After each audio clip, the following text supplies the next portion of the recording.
Chapter 13 of the surprising adventures of Bampfylde Moore Carew, King of the Beggars, by Bampfylde Moore Carew. This recording is in the public domain.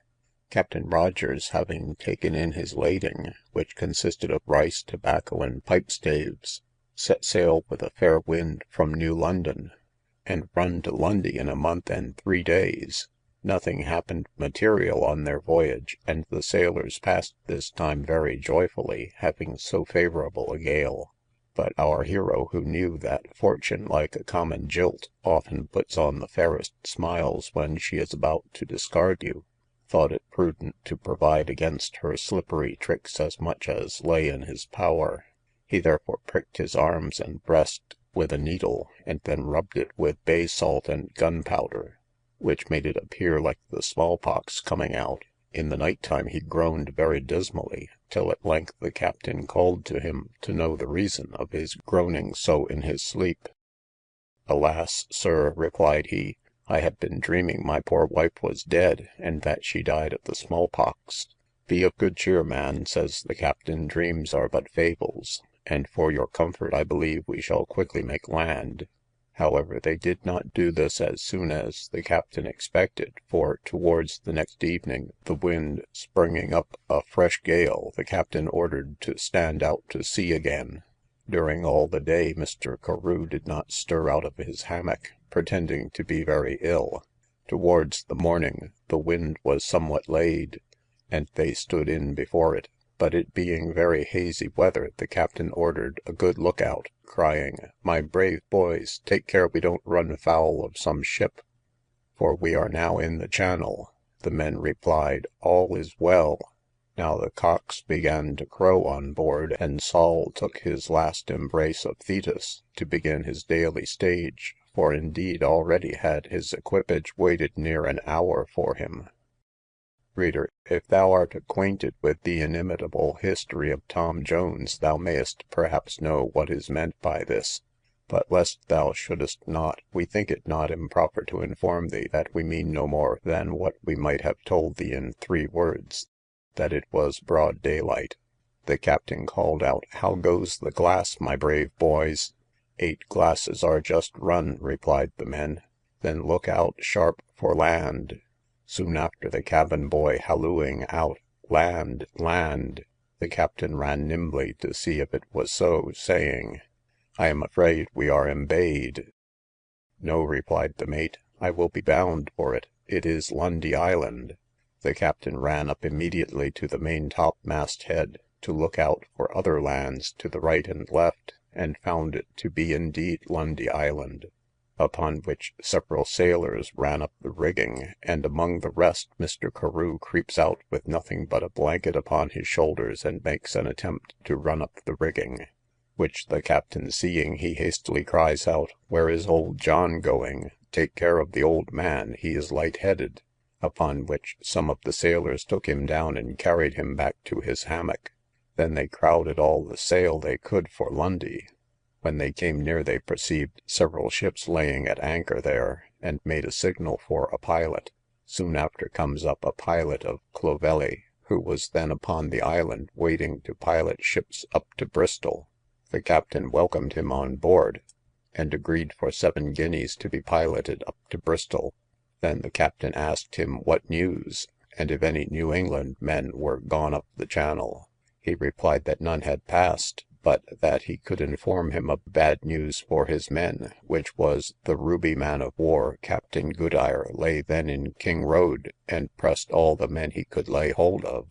Mr. Carew, hearing this, immediately comes upon deck with his blanket upon his shoulders, and pretending to vomit over the ship's side. The pilot, observing him, asked what was the matter with the old man. I believe, replies the captain, he has got the smallpox. He dreamed the other night that his wife was dead of them, which frightened him so much that I think the smallpox is come out upon him. The pilot then stepped up and asked him to let him look upon him, which he complying with, and showing him his arms, the pilot swore he had got the smallpox heavily upon him, and Mr. Carew kept on groaning very mournfully. They then sailed by Appledore, Biddleford, and Barnstaple, where Mr. Carew, notwithstanding his having the small pox, so heavily wished himself on shore, drinking some of their fat ale. So to the Holmes, and into King Road early in the morning. He then thought it advisable to take a pretty large quantity of warm water into his belly, and soon after, to their concern, they saw the Ruby man of war lying in the road, with jack, ensign, and pendant hoisted.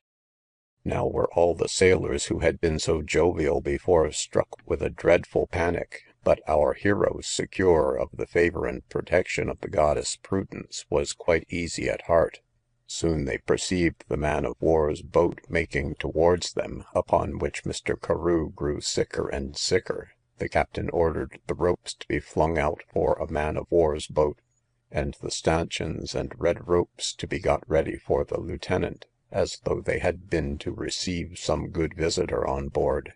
Such are the polished arts of the world, for we think we may venture to say that both the captain and the crew, at the time they were making these preparations to receive the lieutenant, had rather have seen him gone to the bottom of the sea than come on board their vessel.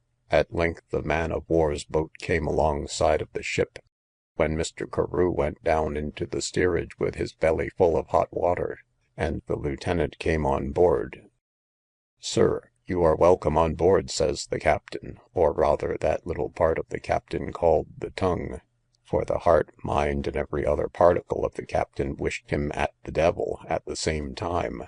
The lieutenant inquired from whence they came and what passage. The captain replied from Boston in a month and 4 days, and then asked him to walk aft and take a drop of rum. But before he did so, the lieutenant asked how many hands there were on board. The captain answered, he had only 15, for men were very scarce. Of what burden is your ship? 250 tons. I must have your hands, sir, said the lieutenant. Come in, barge crew, and do your duty. No sooner were the words spoken than the crew leaped upon the deck, and the lieutenant ordered all the ship's company aft, saying he wanted to talk with them. He then accosted them with an oratorial harangue. Gentlemen sailors, said he, I make no doubt but you are willing to enter voluntarily, and not as pressed men. If you go like brave men, freely, when you come round to Plymouth and Portsmouth, and get on board your respective ships, you will have your bounty money, and liberty to go on shore and kiss your landladies. Though this oration was pronounced with as much self-applause as Cicero felt when, by the force of his eloquence, he made Caesar the master of the world to tremble, or as the vehement Demosthenes when used to thunder against King Philip, yet we are not quite certain whether it was the power of eloquence alone persuaded the men to enter voluntarily, or whether, being seated between the two rocks of Scylla and Charybdis, it was indifferent to them which they dashed upon. However this was, all but one of them entered, though with sad hearts, without being pressed, which we make no doubt the lieutenant attributed to the eloquence of his oration. The lieutenant, observing a stout fellow in a frock and trousers, who did not come aft with the other men, asked the captain who he was. The captain replied he was an Indian and a brave sailor, so called him by his name. What d'ye want with me? Replies the Indian. Me won't come, dammy. Upon which the lieutenant sent some of the barge crew to bring him forward, which the brave Indian perceiving, he caught hold of a handspike and put himself in a posture of defence, crying out to the barge crew who came up towards him, Dammy, ye meddle with me dash your brains out. The crew, finding him resolute, did not think proper to attack him, upon which the lieutenant asked him if he would serve King George. Damn King George, me no know King George, me be an Indian. Me have a king in my own country, whom me love and fighty for, because he be de very good king, at which the lieutenant and captain fell a laughing, and left him. Are these all your men? says the lieutenant. Yes, replied the captain, except an old man who dreamed the other night that his wife died of the small pox, and was so much frightened that the small pox is come out upon him. The captain then ordered the bills to be made for what was due to the men, and asked the lieutenant in the meanwhile to walk down and taste his rum. Accordingly, down comes the lieutenant, humming a tune. Mr. Carew, hearing this, prepared himself, and, taking an opportunity of putting his finger down his throat, discharges his stomach just under the lieutenant's feet, crying out in a most lamentable tone at the same time, "Oh, my head! My back!" "What!" cried the lieutenant, very hastily, "is this the fellow who has the small pox?" "No, no," replied Carew, "I have had the small pox many years ago, and have been with Sir Charles Wager and Sir George Walton up the Baltic; and now, for God's sake, take me on board your ship, noble captain, for I want only to be blooded." The lieutenant whipped out his snuff box, and clapped it to his nose, swearing he would not take him on board for £500, for he was enough to infect a whole ship's crew; that the devil should take him before he would, hurrying at the same time as fast as he could into the great cabin. When he came there, Mr. Carew heard him complaining how unfortunate it was that he should come on board, as he had never had the small pox himself. When the rest of the men had had their bills made out, the captain, willing to get rid of Mr. Carew, said to him, "Come, old John, I will have your bill made too," which was accordingly done, and it amounted to £7 10s., for which the captain gave him a draft on merchant Tidlet of Bristol. The captain then ordered the boat to put him on shore, but he besought the captain to let him die on board. "No, no," says the captain, "by all means take him on shore." "Ay, ay," says the lieutenant, "take him on shore." Then the captain called to some of the sailors to help the poor old man over the side of the ship, and out came Mr. Carew with a blanket wrapped about his shoulders, and so well did he counterfeit, that he seemed a most deplorable object of compassion. The boat having got a little distance from the ship was called back again, and the lieutenant tossed him half a guinea, charging him not to go into the city of Bristol, as he was enough to infect the whole city. Thus our hero, after seeing many cities and men, undergoing great hardships, and encountering many dangers and difficulties, once more set foot on his beloved country. Notwithstanding the joy he felt at being safe on shore, he did not lay aside his small pox, but travelled on towards Bristol as one very bad in that distemper. Coming to Justice Can's, near Durham Downs, he met with the gardener, whom he asked if the justice lived there and was at home. Being told he was, he made a most lamentable moan, and said he was just come from New England, and had the small pox on him. The gardener went into the house, and soon returning told him the justice was not at home, but gave him £50. He still kept crying, "I am a dying man, and I beseech you let me lie and die in some hay tallet or other place of shelter." The gardener, seeing him so ill, went in again, and brought out a cordial dram, and a mug of warm ale, which Mr. Carew made shift to swallow. The gardener then left him, being so much affrighted at his appearance and lamentable moans, that he let both glass and mug fall to the ground before he reached the house. Mr. Carew then made a shift, notwithstanding his dying condition, to reach the city of Bristol, and being now freed from his apprehensions of being pressed, at the first barber's he came to, he got rid of his beard, and bid adieu to the small pox. He then made the best of his way to the Mendicants' Hall, on Mile Hill. Just as he came there, the landlady and an old crony, a tinker's wife, were standing at the door. As soon as the landlady espied him, she clapped her hands, and swore it was either Mr. Carew or his ghost. As soon as they were convinced he was flesh and blood, great were the kisses, hugs, and embraces of the three. Our hero's first inquiry was, when they had seen his dear Polly, meaning his wife. The landlady told him she had not seen her lately, but had heard that she and his daughter were well, but that his wife never expected to see him more. Mr. Carew soon called for a room above stairs, ordered an elegant dinner to be provided, and passed the afternoon very merrily. The next morning he waited on the merchant with his bill, and received the money for it. then weighed anchor and steered for Bridgewater, where he arrived at night. He immediately repaired to a mumper's house, kept by a one-eyed woman named Lasky, from whence he went to the Swan, where several gentlemen were passing the evening together, viz. Mr. Moore, Mr. Detford, Counsellor Bedford, and others, all of whom were particularly acquainted with him. However, he pretended to be a West Indian who had been cast away in a ship coming from Antigua, which foundered near Cape Clear, that he was taken up by an Irishman, and afterwards put on board a Bristol ship.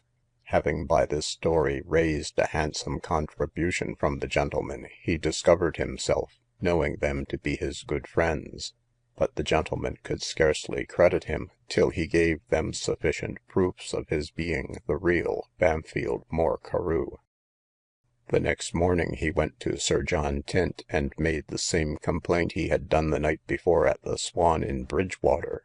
The servant telling him Sir John would come forth soon, he waited till he did so, and then discovered himself. Sir John would not believe him, but at last made him a present. He afterwards visited Justice Grose of Bromfield, who presently knew him, and made him very welcome. From whence, setting out for Exeter, he visited on the road Mr. John Bampfylde of Hesticombe, the Reverend Mr. Boswell, and Dr. Hildyard of Taunton, the Reverend Mr. Manafee, Squire Blewett of Melcombe Regis, and the Reverend Mr. Newt of Tiverton, Squire Blundell, and Major Worth, in the neighbourhood of that place, who, being all his particular friends, were very glad to see him return, and treated him very handsomely. Major Worth took a hunting with him, but he soon found an opportunity of slipping away, and directed his steps to his own parish of Bickley. Here he happened to meet Lady Carew, but so great was his respect for her, that he, who used to attempt everything, had not courage to accost this lady, and therefore turned off to a place called Codbury, the seat of Mr. Fursdon. As soon as he came there, he was known to Mr. Fursdon's sister, who told him he should not stir thence till her brother came home. Soon after Mr. Fursdon returned, and brought with him one Mr. Land of Silverton. He was very much surprised to see him, and treated him very generously, making him a very handsome present, as did also Mr. Land. He abode there that night, went a hunting with Mr. Fursdon the next day, and likewise to see Mr. Bampfylde Road at Stoke, who would not believe Mr. Carew had been in America, and treated him handsomely, and made him a present at his departure. He came next into Exeter, the place he had sailed from to Maryland, and going into St. Peter's churchyard, saw Sir Henry Northcote, Dr. Andrews, and two other gentlemen who were walking there. He accosted them with a God bless you, Sir Harry, Dr. Andrews, and the rest of the company. Sir Harry, staring very wistfully at him, cried, "Are you flesh and blood? Why, you can never have been in America." Dr. Andrews then asked if it was Carew, and the report being spread that he was in Exeter, it drew a number of spectators to see him, and amongst the rest Merchant Davy himself, who asked him, in a very great hurry, if the ship was cast away. "No, no," said he, "I have been in America, have had the honour of seeing your factor, Mr. Mean, and saw Griffiths sold for 1,000 weight of tobacco. Did I not tell you that I would be at home before Captain Froade?" He then gave an account of several particulars, which convinced the gentleman he had really been in America. Mr. Davy asked him if he had been sold before he ran away, and he replying he had not, the merchant told him jeeringly that he was his servant still, that he should charge him £5 for his passage, and £5 for costs and charges, besides Captain Froade's bill. He next inquired where he had left Captain Froade. Mr. Carew told him he had left him in Miles River. The gentleman then gave him money, as did likewise Merchant Davy. Chapter 13.